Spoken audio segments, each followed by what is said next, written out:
Good morning to all my friends and family, and welcome to Jim's 5 a.m. Club. It's the 1st of March.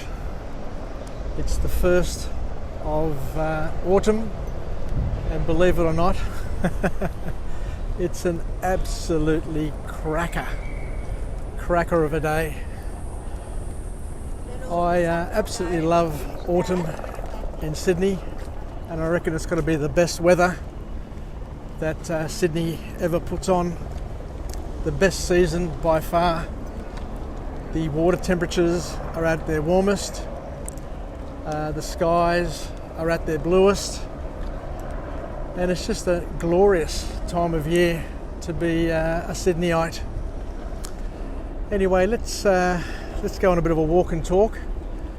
And it's my morning tea break. I didn't get a chance to do a 5 a.m. club early today because I started at 5:30, so I really didn't have time to get one knocked out, but I'll do a couple throughout the day just to catch up and continue clicking over the book summaries and the 5 a.m. clubs, so we slowly draw closer to that magical 1,000 milestone.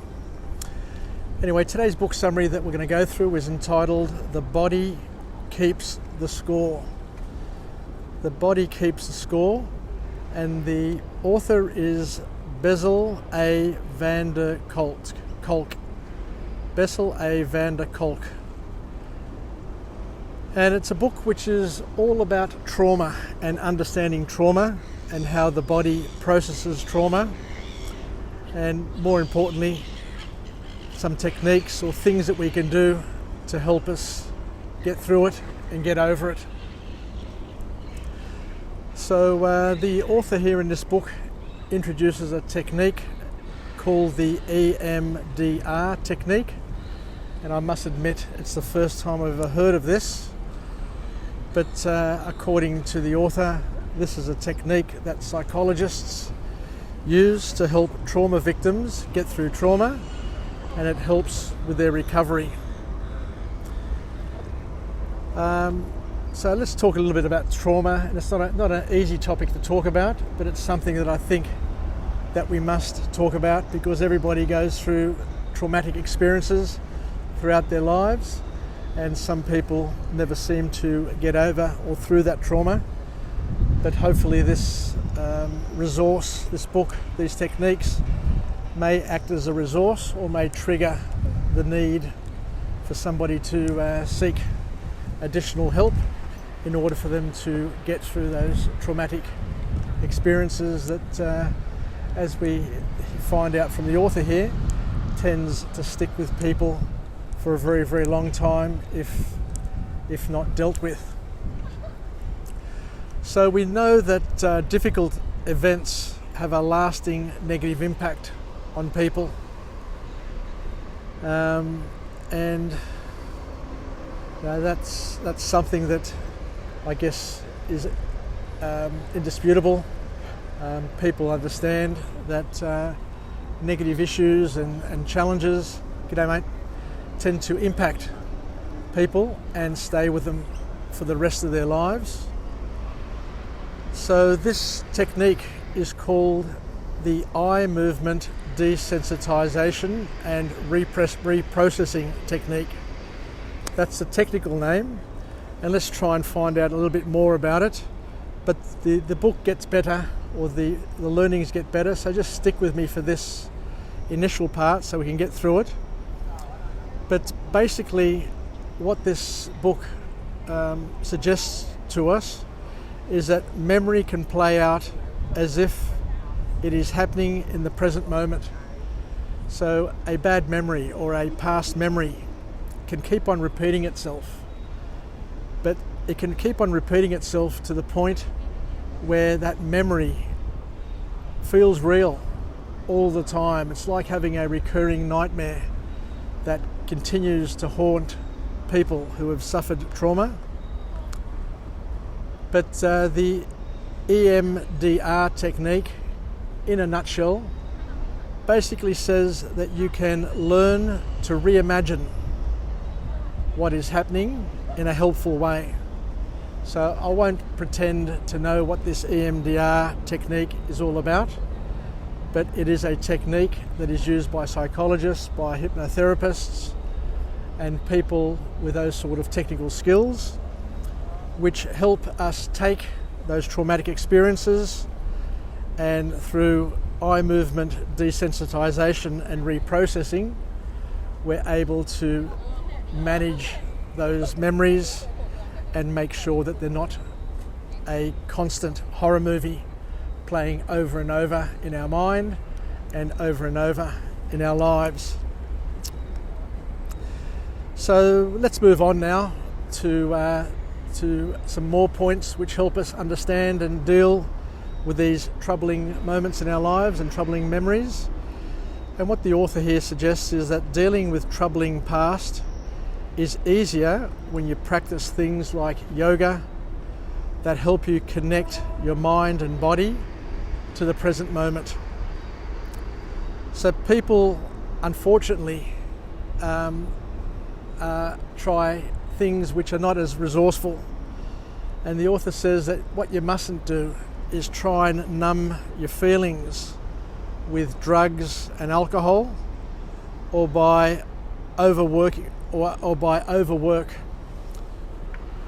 because people who are hurting are the ones who tend to turn to alcohol, turn to drugs, and also turn to work. Being a workaholic is in one way, what's the word I'm looking for? Is in one way hiding the fact that somebody may be having some troubles, or having some memories, or having some trauma that they can't quite process. So they try and distract themselves and numb themselves through working long hours, or taking to drugs and alcohol or other substance abuses. So be on the lookout, I guess, for yourself. If you tend to gain solace and pleasure in working huge amounts of hours and not socializing with family, friends, and other people, you may be that may be a clue or an indicator that you have some unresolved issues, trauma issues that need to be addressed and managed. Because what happens is that these traumatic memories, trigger an alarm system in our body, which flicks our body into a fight or flight response, which surges hormones into our body, which like cortisol and things which basically hype us up. And what it does is it swaps out our thinking, or it engages a part of our brain called the reptilian, or the old part of the brain, and it stops us from using the newer part of the brain, which is our rational thinking. So we tend to become more animalistic and reactionary when these alarm systems, these ugly memories are triggered, and we tend to panic, we tend to worry, and the last thing we're capable of doing is rationally thinking it through and dealing with it. So that's where we need help from family and friends, but also from the knowledge that we gain from these wonderful texts. So the key is to come to terms with your feelings and know some techniques and how to address them. And reacting is not a way to addressing trauma issues, but responding in a positive and a resourceful and a way which serves you is, I guess, the key. So the author here then moves on to the third key point in this text, and it's all about mindfulness and support of family and friends who care is a key to your healing. So we hear a lot about mindfulness, and it's something that basically is a very, very current and a very popular thought in a lot of this self-help text and learnings. And mindfulness is all about being present in the moment and not sitting back and worrying about your past or dwelling on your past, or not being anxious about your future, but just being here and now and being able to make the most of what you've got and not getting too far ahead of yourself or living too far behind yourself. Because being present helps people to deal with past traumas, and the key is not to worry, to accept it, to move on if possible. Otherwise you need help, because suppressing these thoughts, suppressing these feelings leads to more problems, is what the author is telling us. We need to confront our problems, our trauma, our challenges in order to deal with them. We need to deal with these demons through confrontation and not through suppression. And by confronting them, you can do it by yourself, you can do it with the help of a medical professional, or you can do it with friends and family or people who deeply care for you. And you also got to understand that the science is also telling us and teaching us that being in a state of mindfulness, being present here in the moment and not living the past and not living the future, actually strengthens your immune system. That's something new that I've learned today, and something that I wasn't aware of, that being mindful from a scientific perspective helps strengthen your immune system, because it helps you regulate your emotions and balances your hormones, is the reasoning behind that. But most importantly, what we mustn't do is we mustn't isolate ourselves. We mustn't disconnect from our connections, from our family, from our friends, from our social environment, because relationships are a vital part to recovery. You need to be connected. You need to be part of a tribe in order to recover, because we're social beings. So the bottom line and the final point from this wonderful book is that we need to connect with people, the right people, of course, not the people who are going to make the situation worse, but the people who are going to nurture you, they're going to comfort you, and they're going to be patient with you to help you get through the roller coaster of the trauma that you're trying to overcome.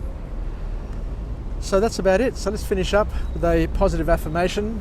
I'm alive, I am well, and I feel absolutely great on this first day of autumn, the 1st of May.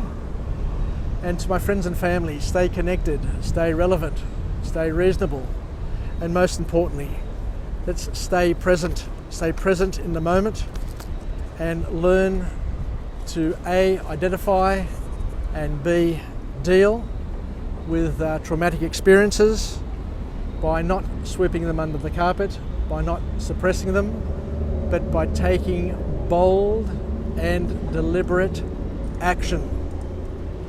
So thank you very much once again for joining me on Jim's 5am Club. This book summary today, The Body Keeps the Score, is a wonderful lesson for all of us to try and incorporate the learnings, the life hacks, and to pass on the learnings to other people who may be in more need of comfort than what we particularly are at the moment. So thank you, and I look forward to chatting with you again later on this morning from a different location with a different message, a message of empowerment that'll be the wind beneath our wings and will hopefully allow us to live, learn and pass it on. Yasas, Filakya from Jim's 5am Club. Ketaleme. Bye for now.